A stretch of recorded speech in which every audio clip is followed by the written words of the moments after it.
이번 시간에는 우리 이상과 함수적 종속에 대해서 같이 한번 살펴보도록 하겠습니다. 그 다음에 이제 우리 함수적 종속이요. 함수적 종속이라는 게 뭔지 좀 살펴보자고요. 자, 어떤 테이블 R이 있대요. R이라는 테이블이 있는데 거기에 보게 되면 이제 X라는 게 있고 Y라는 게 있대요.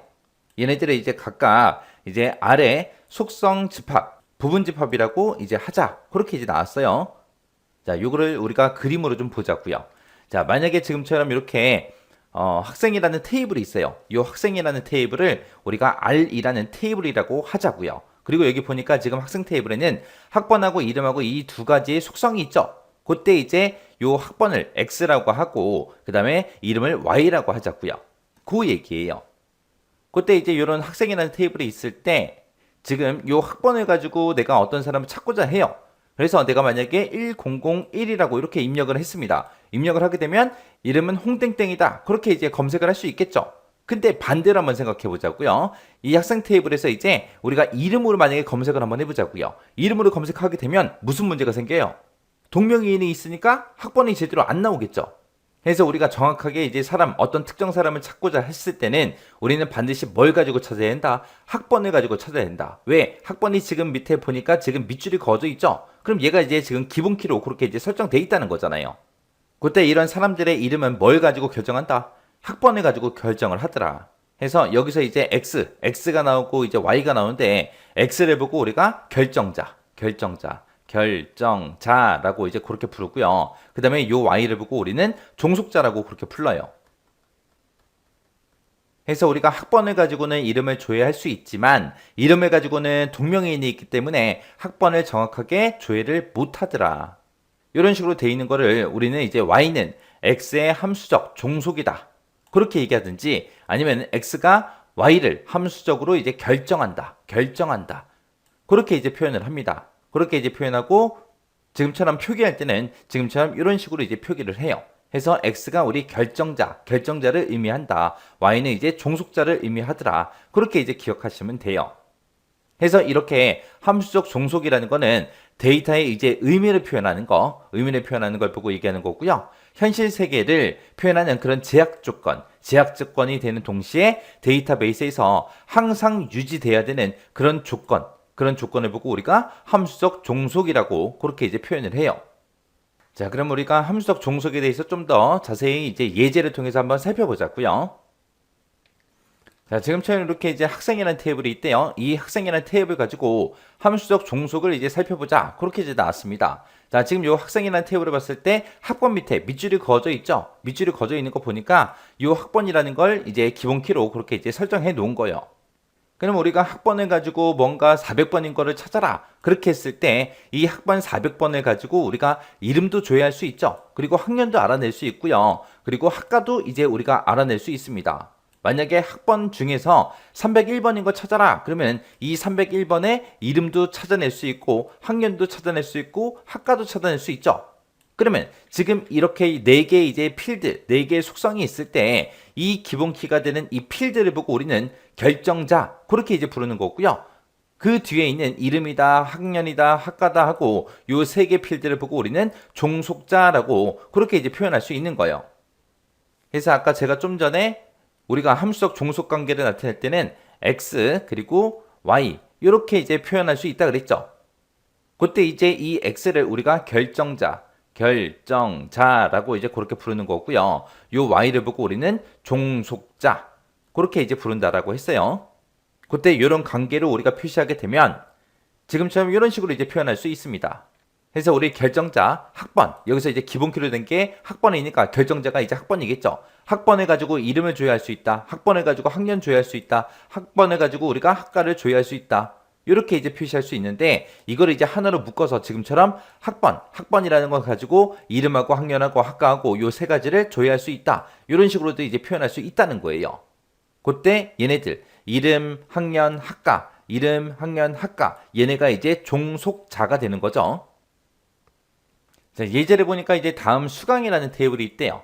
자, 이 수강이라는 테이블을 가지고 함수적 종속을 기호로 이제 표시해보자. 그렇게 나왔어요. 자, 지금 여기 수강이라는 이 테이블을 보니까 학번에 밑줄 그어져 있고요. 그 다음에 과목 번호에도 밑줄이 그어져 있죠. 이 두 가지, 학번하고 과목 번호 이 두 가지를 가지고 우리가 기본키로 이제 사용하는 거예요. 이 두 가지를 연결시켜서 기본키로 쓰는 거예요. 그러면 지금 이런 테이블이 있을 때 내가 학번을 가지고 성적을 조회할 수 있어요? 없죠. 왜? 학번 100번인 그 사람의 성적은 전부 다 A니까 A다. 그렇게 얘기할 수 있지만 지금 여기 보세요. 학번 300번인 사람의 성적을 구해주세요라고 했을 때는 300번이 여기 두 개가 있잖아요. 근데 첫 번째 걸로 만약에 조회가 됐다면 A 학점입니다. 그렇게 이제 성적이 나올 거고, 만약에 밑에 있는 이 과목 번호가 C324 이걸로 이제 조회가 됐다면 C 학점입니다. 그렇게 이제 나올 거예요. 해서 이 성적을 우리가 조회할 때는 학번 하나만 가지고는 우리가 정확하게 조회를 할 수가 없겠죠. 그래서 우리가 성적이라는 걸 조회할 때는 어떻게 해야 돼요? 학번하고 과목 번호 이 두 가지를 집어넣어야 정확한 성적이 나오겠죠. 이 학번하고 과목 번호를 넣어야 정확한 성적이 나옵니다. 지금 여기서도 마찬가지로 300번, 학번이 300번인 그 학생의 C312 그 과목의 성적을 조회해주세요. 그렇게 해야 A 학점입니다. 그렇게 정확하게 나오겠죠. 또 학번이 300번인 그 학생의 과목 번호가 C324 그 과목의 성적을 알려주세요. 그렇게 해야 정확하게 C 학점입니다. 그렇게 나오겠죠. 그러면 이제 성적이라는 걸 우리가 조회할 때는 학번과 과목 번호 이 두 가지를 가지고 우리가 성적이라는 걸 조회해야 되더라.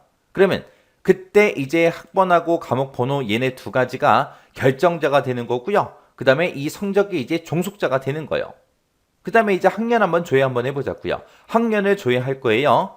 그때 이제 과목 번호 가지고 학년을 조회할 수 있다 없다? 없다.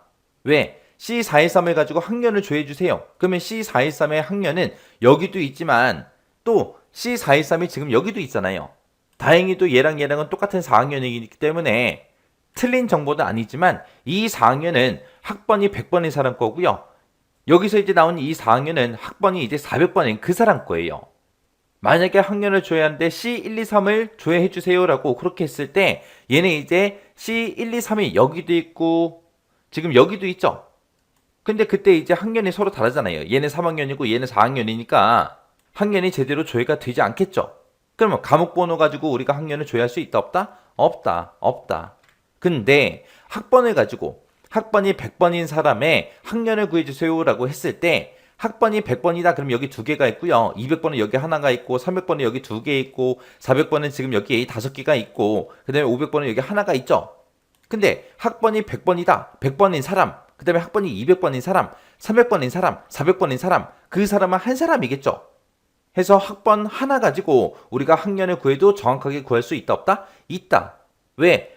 이 학번이 100번인 사람은 한 사람이니까 학번이 300번인 그 사람도 한 사람이니까 학번이 400번이다? 그 사람도 한 사람이기 때문에 같은 학년이 나올 거 아니에요. 해서 학년을 우리가 조회하고자 할 때는 학번 하나만 가지고도 우리가 얼마든지 조회할 수가 있더라. 그래서 이거를 함수적 종속으로 우리가 기호로 표시를 하게 되면 지금처럼 이렇게 이제 표시할 수 있습니다. 그래서 우리가 성적을 조회할 때는 학번과 과목 번호 이 두 가지가 반드시 있어야 정확한 성적을 조회할 수 있는 거고요. 학년을 우리가 조회할 때는 과목 번호로는 우리가 학년을 조회할 수가 없죠. 그래서 학번을 가지고 우리가 조회할 수 있습니다. 우리 함수적 종속에 보게 되면 종류가 두 가지가 있어요. 우리 완전 함수적 종속이라는 게 있고 부분 함수적 종속이라는 게 있고 그렇게 두 가지가 있는데 지금 요 예제가 그 두 가지를 다 표현해 놓은 거예요. 자, 그럼 정리 한번 해보자고요. 우리가 이 수강 테이블을 봤을 때 이 수강 테이블에서는 이 두 가지 학번하고 과목표도 이 두 가지가 우리 기본키예요. 그때 이제 우리가 성적이라는 걸 조회할 때는 반드시 이 두 개의 기본키를 모두 다 사용해야 됩니다. 이런 걸 보고 우리가 완전 함수적 종속이라고 그렇게 이제 부르는 거예요. 근데 우리가 학년이라는 걸 조회할 때는 학번 하나만 가지고도 정확하게 우리가 조회를 할 수가 있죠. 그때 이제 우리 기본 키가 학번하고 과목 번호 이 두 가지가 기본 키인데 그 중에서 학번이라는 거 하나만 가지고도 학년을 정확하게 조회를 할 수 있다.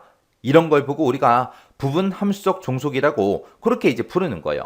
해서 성적이라는 걸 우리가 조회를 할 때는 학번이다. 그 다음에 과목 번호다. 이 두 가지 기본 키가 반드시 있어야 돼요. 이런 걸 보고 우리가 완전 함수적 종속이라고 그렇게 부르는 거고 우리 기본 키는 학번하고 과목 번호하고 이 두 가지가 있지만 우리가 학년이라는 걸 조회를 할 때는 학번 하나만 가지고도 정확한 데이터를 우리가 알 수 있는 거죠. 이런 걸 보고 우리가 부분 함수적 종속이라고 그렇게 이제 부르는 거예요. 기본 키가 두 개인데 두 개 중에 한 개 부분적으로 한 부분만 가지고도 할 수 있다. 그렇게 해서 우리 부분 함수적 종속이라고 그렇게 이제 부르는 거예요. 그래서 우리 완전 함수적 종속이 뭔지, 부분 함수적 종속이 뭔지 여러분들이 정확하게 알고 계셔야 돼요. 요거 잘 기억하세요. 우리가 이번 시간에 이제 이상이다, 그리고 함수적 종속이다, 이 두 가지에 대해서 알아봤는데, 우리가 데이터베이스를 사용하면서 이상현상이 발생하기 때문에 그 이상현상을 없애기 위해서 우리는 정규화라는 거를 꼭 해서 우리가 테이블을 쪼개야 돼요. 그렇게 이제 테이블을 쪼개든 안 쪼개든 우리가 사용하고 있는 이런 데이터베이스에서는 이런 함수적 종속 관계를 반드시 항상 유지가 돼야 돼요. 그래서 이 함수적 종속이 뭔지 정확하게 알고 이상현상이 어떤 건지 정확하게 알아야 우리가 다음 시간에 배울 그 정규화 과정을 쉽게 이해하고 빨리빨리 지나갈 수 있습니다. 그래서 이상하고 함수적 종속 정확하게 여러분들 개념 파악하고 계셔야 돼요.